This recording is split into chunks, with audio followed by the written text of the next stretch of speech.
بابلو اخيرا نزل لنا غنيمه، والكليب بصراحه جامد جدا، وغالبا والله اعلم هيبقى فيه كليبين كمان، لان ده اي بي اسمه انحراف، وده انا قلت عليه في فيديو امبارح. نخش بقى على كليب غنيمه. معانا الغنيمه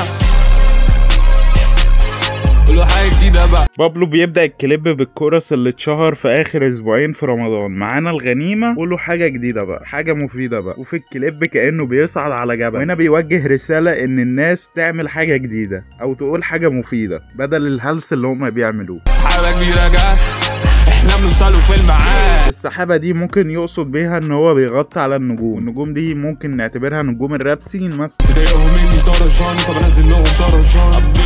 ضايقهم اني جامد فبنزل لهم تراكات جامدة. غطيها كويس وانت نايم وما تعملش طرزان. غطيها كويس وانت نايم وما تعملش طرزان، دي رايحة على ويجز على طول، لانه في تراك لقطة بيقول رقم سنه مش طرزان، فبابلو بيقول له ما تعملش طرزان.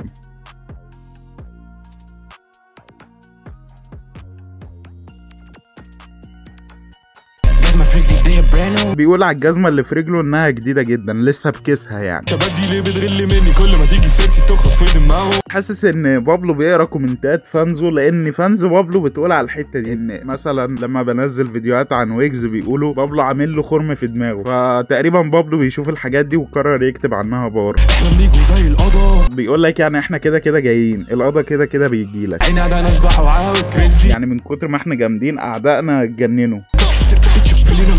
بيقول لحد ما تجيبش سيرتي بيتش ام فيلينج اميزنج، يعني انا حاسس ان انا جامد. واعتقد ما تجيبش سيرتي دي موجهه لويجز برضه. سمينا عامله ليكي تروما، سمينا عامله ليكوا تروما، اللي هي عامله خرم في دماغكم برضه، يعني نفس البار بس بطريقه تانية. مهما يصرفوا يطلع له بادجت. مهما يصرفوا يطلع له بادجت، قصده ان مهما عملوا كليبات جامده وصرفوا عليها كتير هتطلع شكلها كانها رخيصه او مش مصروف عليها. متضايقين ان انا فريش واسمي طلع على السيرش. حاسس ان بابلو واخد التراك ده من ناحيه انا المشطشط، بجد والله ما بهزرش.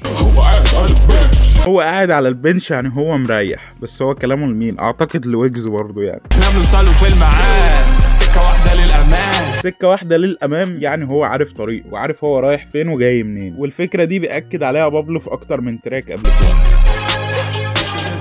وبعد كده نيجي للكليب تاني. في اخر الكليب هتلاقي الصورة وضحت وبابلو طلع على اعلى الجبل او اعلى قمة الجبل، قصده هنا ان هو وصل للقمة خلاص. انا بصراحة الكليب والتراك عجبوني جدا، ما تنسوش تكتبوا تحت في الكومنتات رأيكم في الكليب والتراك، وما تنسوش اللايك والشير والسبسكرايب.